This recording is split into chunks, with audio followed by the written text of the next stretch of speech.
Good morning, everyone. My name is Emily. So before this TED Talk started, I was in the corner watching you guys take your seats. And I found something interesting. I found that those who came in first tend to take your seats in the middle rows. And the ones who came in after that then take your seats in the front or at the back. I was curious. Why didn't you guys take your seats like that? Why didn't you guys rush to the front rows like you would when attending a concert? So I started to ask some of the students who sat at the back about why they took their seats like that. These are the answers I got. Well, I'm not really familiar with TED speeches, and if I don't find them that interesting, then I won't be able to fiddle with my phone if I sat at the front rows. Well, if I sat at the front rows, then I would have to look directly at the speaker when they are giving their speeches. Your replies all indicate one thing. When you are not familiar with TED speeches, with the speakers, or with their topics, you hesitate. When there is uncertainty, there also comes insecurity. And that is why some of you choose to stay back first and then decide if you'd move in closer later. In this case, I have something to share. Are you aware that I had terrible stage fright 10 years ago, back when I was an elementary school student? But I've conquered my fear. And today, I'd like to share some of my experiences and how you could be the change you want to see by adopting some simple but useful steps. 10 years ago, back when I was an elementary school student, our teacher told us to tell a story in English in front of the whole class. Back then, I was a shy and introverted student, and the thought of talking in front of my classmates terrified me. But I worked hard. I tried to remember all of the sentences, but it was a whole new feeling when I was on stage.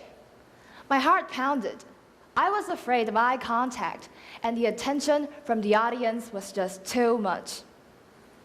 After a few sentences, my mind went blank, and I stood on stage, frantic, embarrassed, and paralyzed by fear.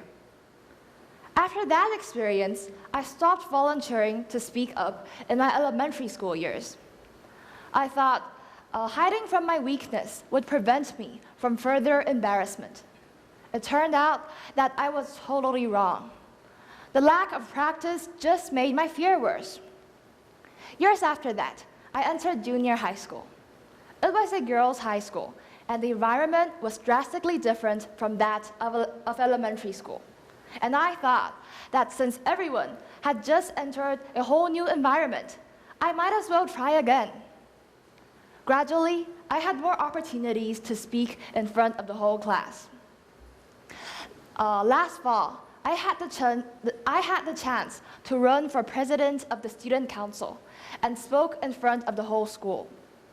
Even though the same kind of fear was still there, I accepted the challenge and successfully finished my talk. By confronting where I was weak, which once filled me with anxiety, I started to develop my confidence on stage. We all get nervous and anxious when we are trying something for the first time, but that is perfectly normal, since we all have to go through uncomfortable before we get comfortable. Like some of you who deliberately took your seats at the back, your kind of fear applies in a lot of activities or areas. Actually, when we lack confidence in certain areas, we tend to pull ourselves out even more. Why? To prevent us from looking embarrassed, stupid, or awkward in front of others. Just think about it. Have you ever looked around at your peers in class to see if anyone else is raising their hands? When it comes to sports, do you choose to be a spectator rather than a player, believing that you don't have the time and talent it takes to enjoy a particular sport? When it comes to teamwork, do you choose to accept the jobs that are handed down to you, rather than negotiate your job, believing that you deserve more than what you get? Today, I challenge you to improve these situations by taking a few simple steps. First, do not avoid what you're not good at, but embrace it with open arms. For example, if leading a project scares you, volunteer for it. If talking in front of the class and sharing your opinion scares you, engage. If you've never traveled abroad before, start with some easy destinations. The point is, dream big and start small. Dare to be the first. Dare to be different. Dare to speak up, since there is no right or wrong. But before all this, before accepting challenges, exploring different boundaries, and embracing your fear, there is still something that holds us back. What is it? This obstacle holds us back when we are trying to accept a challenge. This obstacle pulls us back when we are trying to achieve our goals. This obstacle makes us linger at the wrong time when we should embrace our opportunities at the right time. This obstacle is called the traditional mindset. The traditional mindset may be made up by you yourself or may be made up by society. When thinking with the traditional mindset, we often hide our passion and enthusiasm and linger with our choice. Let's take leadership roles as an example.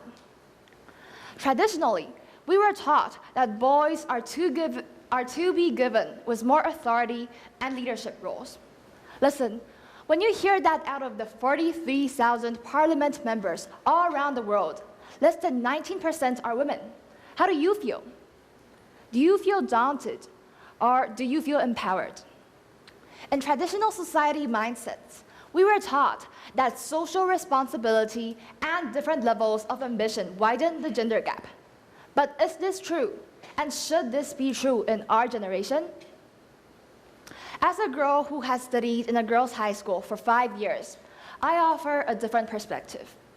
I believe that there are a lot of opportunities and chances for us girls to seize if we are willing to take the chances.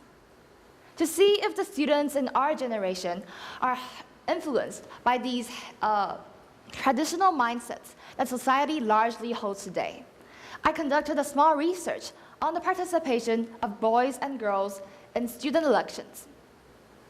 I started collecting the statistics of about 20 high schools in central Taiwan of the balance between boys and girls participating. With traditional society and mindsets, I thought that there would be fewer girls participating. It turned out that I was completely wrong. Statistics I collected clearly showed that most of those schools have an equal balance of boys and girls participating. Out of all those schools, 6 schools had more girls than boys participating in these elections. So, what does this tell us? Traditionally, we were taught that boys are to be granted with more authority and had bigger ambition in participating in public affairs. In our generation, this is not the case. A lot of girls are willing to accept new challenges and have excelled in being the change they wish to see. In our generation, a lot of trends are evolving, so forget about the negative biases that are placed upon you. Believe in your own potential, and that is how you start by accepting new challenges and being the change that you wish to see. Lastly, I'm going to end my speech with 3 calls of action. First, believe in your own potential, and that is how you start by accepting new challenges and changing the traditional mindsets around you. Bearing that in mind, start exploring new boundaries. Do not avoid what you are not good at, but embrace new opportunities. Lastly, dream big and start small. It is time for change. Thank you.